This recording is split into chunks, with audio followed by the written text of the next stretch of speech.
भक्त वत्सल भगवान की।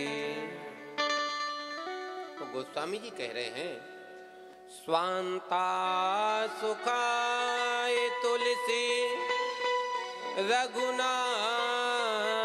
गाथा। देखो भैया, कथा आप मत सुनो, फिर कहोगे कौन सुने? मन। क्योंकि सारा खेल मन का है। शरीर यहां बैठा है,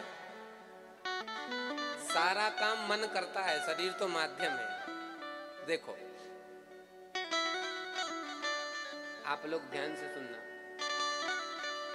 कभी कभी बैठे तुम कथा पंडाल में होते हैं, लेकिन मनीराम पता नहीं कहां कहां घूमते हैं। कई लोगों का तो ऑफिस तक घुमाया होगा मन, नहीं घुमाया होगा। शरीर यही है, इसमें आपका दोष नहीं है, ये मन का दोष है। गो गोचर मन जहां लग जाए, ये मन है, जहां लग जाए वहीं जाता है। अब तक मन लगा था किसी का दुकान में, किसी का मकान में, किसी का व्यापार में, किसी का पत्नी में। जो जैसा है उसका मन वहां लगा है। तो निवेदन करूं, हमको शरीर को नहीं लगाना, हमको मन को लगाना है। और सारा खेल इस मन का है। मन ने कहा बहुत देर हो गई, चलो घूमे आए। आपने गाड़ी उठाई, घूमने चले गए। मन ने कहा क्या साहब, रोज रोज वही सब्जी रोटी कुछ बढ़िया खाएं। आप होटल पहुंच गए। मन ने कहा क्या रोज वही सिनेमा, फिर कोई आज नई चीज देखें। आपने तुरंत चैनल बदल दिया। मन जो जो कहता है हम वो करते जाते हैं। मन ने कहा सो जाओ, हम सो गए। मन ने कहा घूमने चलो, हम घूमने चले गए। तो मन कराता है, शरीर माध्यम करता है। तो हमको क्या करना है? शरीर को नहीं लगाना कथा में, मन को लगाना। अच्छा, मन कैसे लगेगा? वो आपके हाथ में है। देखो, मन लगता नहीं है, उसको लगाना पड़ता है। कैसे? तो महाराज कबीर जी कहते हैं, करते करते अभ्यास के जड़मति होत सुजान, रस ले आवत जात है शिल पर परत निशान।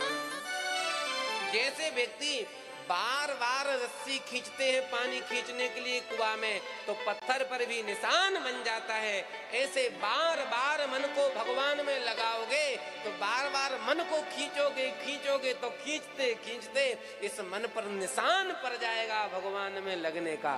फिर लगाना नहीं पड़ेगा, मन अपने आप लग जाएगा।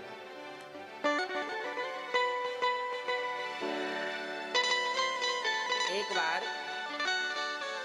एक व्यक्ति ने श्री करपात्र जी महाराज से कहा, महाराज आप कहते कथा में मन को लगाओ, कथा में मन को लगाओ, पर लगता ही नहीं है।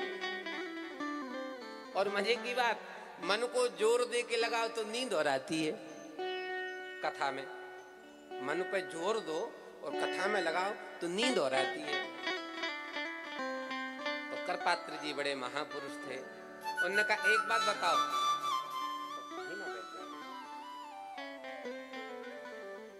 कथा सुनते नींद आ जाती? बोले हाँ।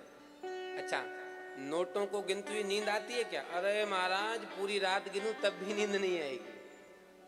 तो करपात्र जी कहते हैं, नोटों से तुमको प्रेम है और जिस वस्तु से आपको प्रेम होता है उसमें नींद नहीं आती है। कथा से जिस दिन प्रेम हो जाएगा उस दिन नींद नहीं आएगी। हमारा प्रेम, जिससे भी प्रेम हो जाए, भगवान से प्रेम हो जाए, फिर दुनिया में कुछ अच्छा नहीं लगेगा। और सच बताऊं भैया, भगवान को मकान, दुकान, व्यापार कुछ अच्छा नहीं लगता। राम जी को क्या प्रिय है? क्या प्रिय है राम जी को? राम ही केवल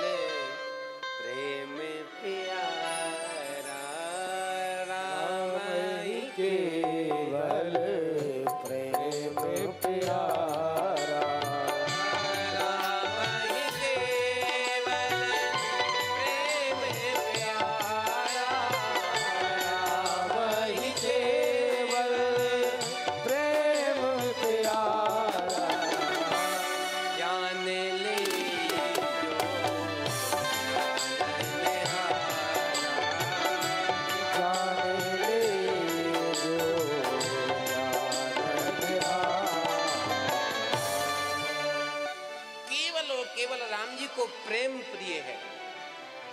इसलिए भैया ईमानदारी से कथा से कल्याण चाहते हो तो प्रेम करो। किससे? राम जी से, राम जी की कथा से। और निवेदन करूं, जिस दिन राम जी से, राम जी की कथा से प्रेम हो जाएगा, उस दिन दुनिया में आपको अपना कोई शत्रु दिखेगा ही नहीं। क्यों? क्योंकि आपका राम जी से प्रेम हो जाएगा तो जहां देखोगे वहां आपको राम जी ही दिखेंगे। तो दुश्मन में भी आपको राम जी दिखेंगे, तो दुश्मन से भी आपको प्रेम हो जाएगा। निज प्रभु मई देखहि जगत के ही सन करई प्री। जब आप पूरे संसार में भगवान को देखोगे तो फिर आपको किसी से घृणा वैर होगा ही नहीं। तो प्रेम करो भगवान से और कथा से। निवेदन करूं, जब तक कथा से प्रेम नहीं होगा तब तक भगवान से प्रेम हो ही नहीं सकता। कैसे? ध्यान से सुनो। देखो, हमारे मन में, हृदय में काम, क्रोध, मद, मात्सर्य भरा है कि नहीं भरा? ऐसा कौन सा व्यक्ति जिसके अंदर कामना ना हो? है कोई मेरा व्यक्ति बिना कामना के? कुछ ना कुछ कामना तो सबके हृदय में है। किसी के मन में कामना बेटा की अच्छी नौकरी लग जाए, किसी की कामना बेटा का ब्याह हो जाए, किसी की कामना कोई पोता हो जाए। मन में कोई ना कोई, किसी का व्यापार चल जाए, किसी की हर व्यक्ति के मन में कोई ना कोई कामना है। काम। इसके बाद क्रोध। है कोई दुनिया में जिसको क्रोध ना आए? कहे चाहे जो कोई कि हमको क्रोध नहीं आता। हर व्यक्ति के हृदय में क्रोध है। काम, क्रोध, मद भी है, मात्सर्य भी है, लोभ भी है। अब एक बताओ, ये सारे विकार आपके मन में भरे हैं, तो इन विकारों के बीच में क्या राम जी आके हृदय में बैठ पाएंगे? और जब तक वो विकार साफ नहीं होंगे तब तक रघुनाथ जी आएंगे नहीं। तो विकार साफ कैसे होंगे? तो उन विकारों को साफ करने के लिए भगवान की कथा है जो साबुन का काम करती है। हृदय को साफ करना है तो भगवान की कथा को सुनो। जब भगवान की कथा को सुनोगे तो धीरे धीरे मन निर्मल हो जाएगा। और जब निर्मल का अर्थ जानते हो ना, निर्मल, जिसमें मल मतलब मैल बिल्कुल भी नहीं है। जब आपका मन निर्मल हो जाएगा तो एक बात बताओ, अच्छी वस्तु किसको अच्छी नहीं लगती? जब आप निर्मल हो जाओ